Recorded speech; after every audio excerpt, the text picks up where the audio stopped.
Hey guys, hope you're having an amazing day and welcome to another video. And today I thought I'd show you how to change your oil and oil filter by yourself on the 2020 Toyota Corolla or similar generation. So let's get into it, shall we? It's been a while, but I decided to take a small break from tech and make a DIY video on how to change your oil and oil filter on the 2020 Toyota Corolla. Now this is probably the most frequent maintenance you need to do for your car to keep your engine clean and lubricated. Much like my changing tires video, this how-to video is geared to beginners who want to learn more about what's involved, make sure everything's done right, and of course to save money in the long run.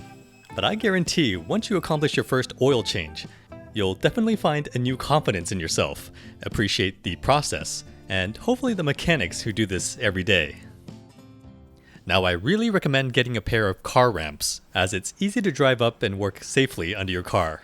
You can buy a set from any auto store, but eventually I made my own out of a few 9x2 planks of lumber, which at the time cost just as much but offers more advantages. I built it longer and higher due to the lower profile of the 2020 Corolla. It's super solid, but at the same time super heavy. You'll want to push both of them up right into the front tires. Store-bought ramps work fine. I've used them for a good number of years. However, they can be pretty scary to drive up on if you've never done anything like it before. Of course, I've seen people just jack up their car, or even drive up onto a curb in a parking lot at Walmart. I tend to spend a while underneath my car, so really it depends on how comfortable you are and how much time's on your hands. Now it's super important to align each ramp with your tires. It really helps to look down from the side as you'll be driving straight forward. A lot of times from the front, everything looks okay, but you end up halfway off. And now the hard part, giving enough gas to drive up the incline and knowing when to completely stop.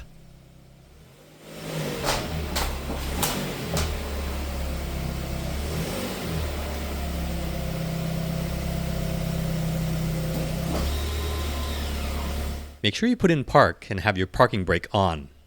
As you can see, the best part of my ramps is that I can easily count the number of steps I've left to go, and even rest on them midway if I have to. The final step is intentionally longer, telling me when to stop.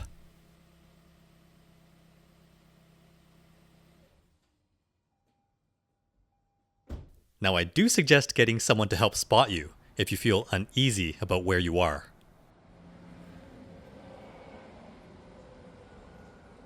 As you can see, there's plenty of space underneath to work with. As always, chock your back tires for safety, since everything is sloped downwards at this point. Let's pop the hood, so we can get access to our engine bay.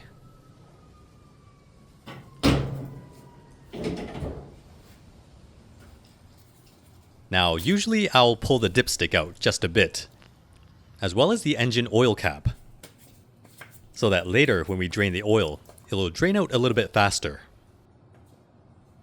Also, take note on the cap, Toyota usually prints the oil grade you should use for your engine. Here on my 2020 Corolla, they require a 0W20 engine oil.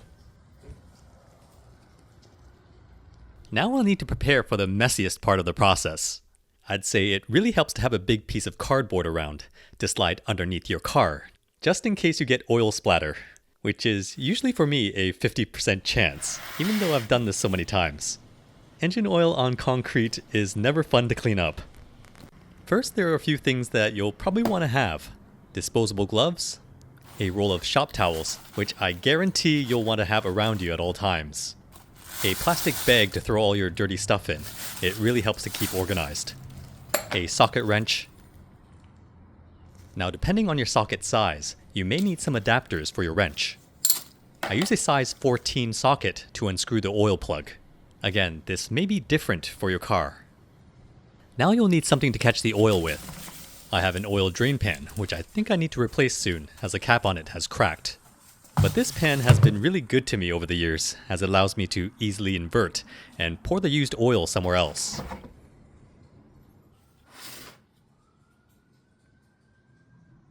Underneath the Corolla, there's a plastic access panel near the passenger side we need to open. There are 4 bolts at each corner of the panel. Now I do like how recent Toyotas have encased the bottom, which is a stark difference from my 2010 Corolla. However, it's hard to tell if anything is leaking later once closed off. Here I use a 10mm socket to loosen the screws.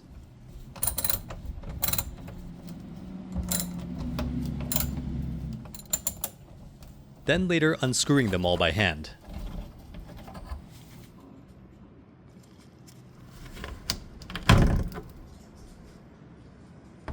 We now have access to the oil drain plug. Now we'll need to align the oil pan a little bit back more, as the oil will quickly stream out at an angle at first. It may catch you by surprise, so have a shop towel nearby in case you need to quickly clean up the mess. When you're ready, use the size 14 socket to loosen the oil drain plug counterclockwise. Now it should take a little bit of effort to do. Then unscrew it by hand. This is the point where it can get messy. You may want to use protective gear like eyewear before you unscrew it.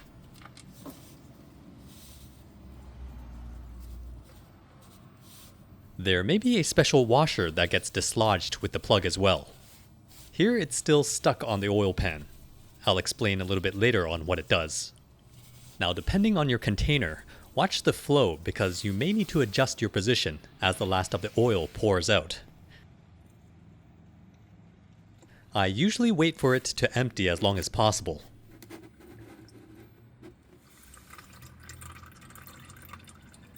I'll tend to get up and mow the lawn for an hour, then come back till it's dripping out slowly. One nice thing about my oil container is that it has a grid to help reduce splatter and prevents things like the oil plug to accidentally fall in. And again, I prefer everything to be wiped down with a shop towel. As I mentioned earlier, there's usually something special called a crush washer that sits between the drain plug and the oil pan. It's double-sided with a thin foam layer. It's there to help protect the oil pan from the plug, secures, and acts as a seal from any micro deformities on the surface. Now ideally, it should be replaced with every oil change. However, with some discretion, you could get away with leaving it on for a few more changes, if you find that the foam isn't as badly damaged. Now I've done this for several changes with no consequence. However, as a beginner, you may not want to take that risk. The washer itself does cost a bit, over $2 Canadian at the dealer. Here I'll demonstrate replacing it. I used a plastic putty knife to pop off the washer since we don't want to damage the pan. As always, clean up the area as much as possible. Throw on the new crush washer. I usually soak up the remaining oil, then do a classic quick-time action to cleanly screw it back on.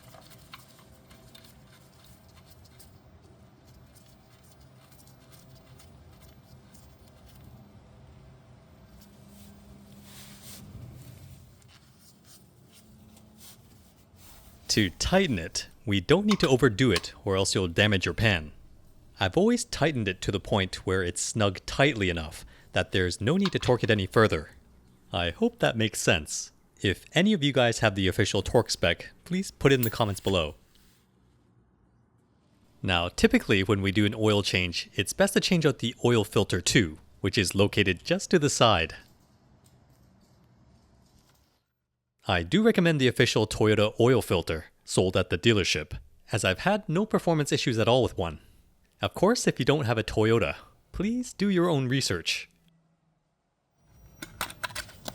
Oil filters basically remove debris and engine buildup, keeping the lubrication as clean as possible. The 2020 Corolla is back with the canister type filter, rather than the old cartridge one found in my 2010.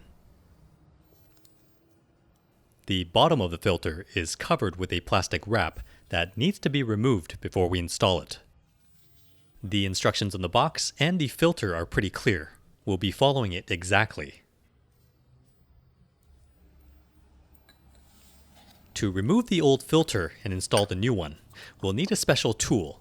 This can be picked up from Amazon, and it's specific for Toyota filters, as it physically fits the canisters exactly. Or you can use a universal clamping tool sold at your local auto store. I've used both tools and they work just fine. But if I remember, the universal clamp may not provide you with a lot of room to work with, so it could get tricky. Unscrew the filter by turning it counterclockwise.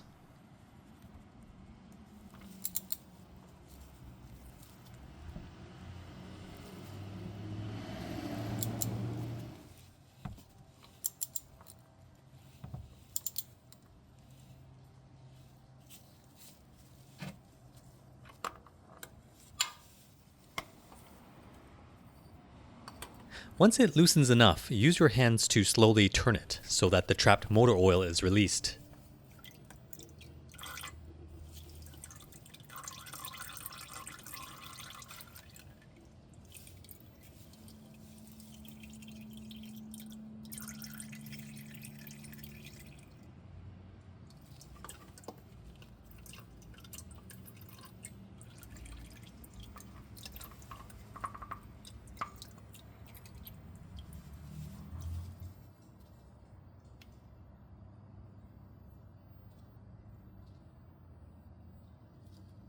Again, use your shop towel to clean up any residue.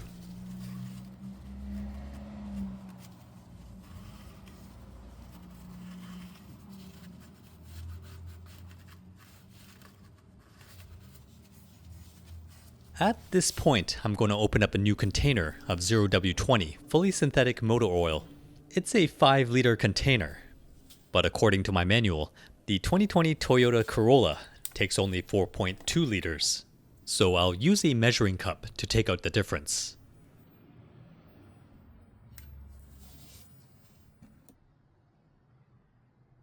Now on the new filter, make sure we unwrap the cover off. Notice that the rubber ring already has grease on it, but we'll rub a little bit more of the new motor oil on top of it, as per the instructions. Now I've heard some people pre-fill their canister up with motor oil to prevent a dry start. However, since our filter mounts sideways, we just can't do it, which is still okay. I've really never had any issues before not doing it. Carefully thread the new filter onto the mount by hand. It should easily spin back on. Continue turning it until it finally contacts the metal surface. Now here I'll take something sharp and mark the bottom position, because we'll need to tighten the canister another 3/4 more, in which the mark should end up on the right side position when we're done.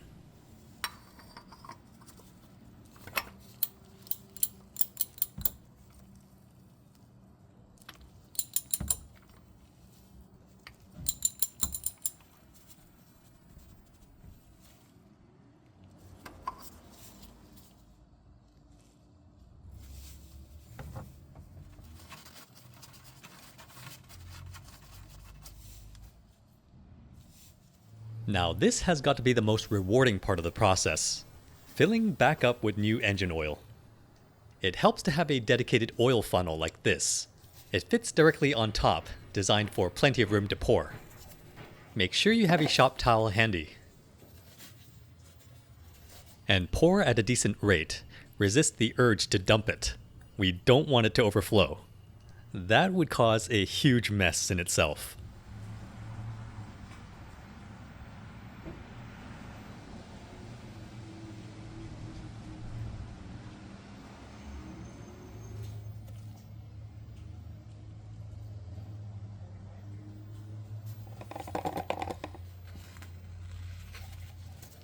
Now close the cap and push the dipstick back in. We're basically finished at this point. We can check if there's any signs of leakage. Maybe there's drops or a pool of oil on the cardboard. If that's the case, it's obvious something went wrong in the process. Maybe you cross-threaded the drain plug, forgot the crush washer, didn't tighten enough. Always double check your work. Make sure we empty out all the used motor oil from the old filter. Again, don't use a container that has a broken cap, like me, or else you'll have to do a lot of cleanup work. We can dump the used engine oil into the new empty container.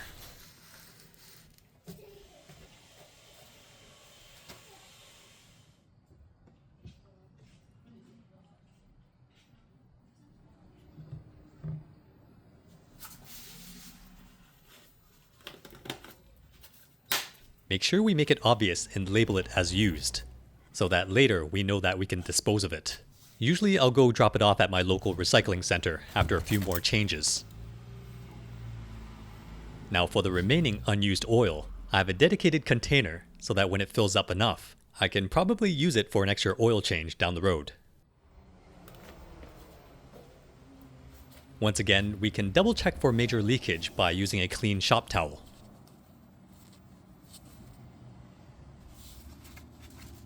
Now don't mistake the residue off the oil filter for a leak, since it could be the oil that we added to the gasket from before. Really, we can only tell after the engine is running. Now having said that, we could actually turn the engine on, reverse off the ramps at this point, and have the engine running after 3 minutes, then check for leaks. However, you'll probably need to put the protective cover back on afterwards somehow, unless you want to go back on the ramps.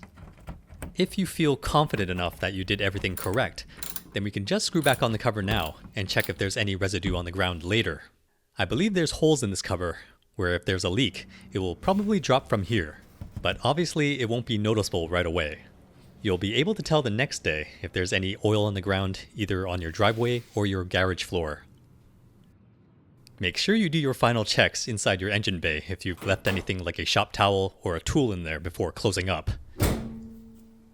Again, inspect the area around, make sure there's nothing obstructing when you reverse off the ramps. Let's remove the chocks from the wheels. Turn the engine on and slowly reverse back out.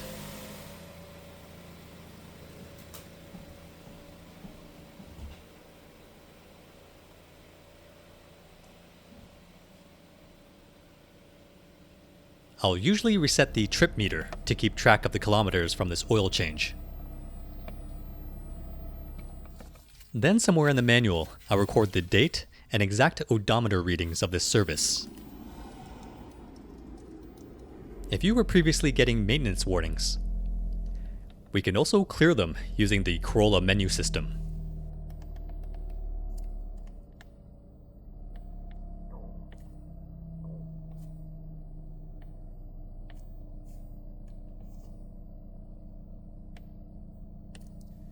And that's it, guys.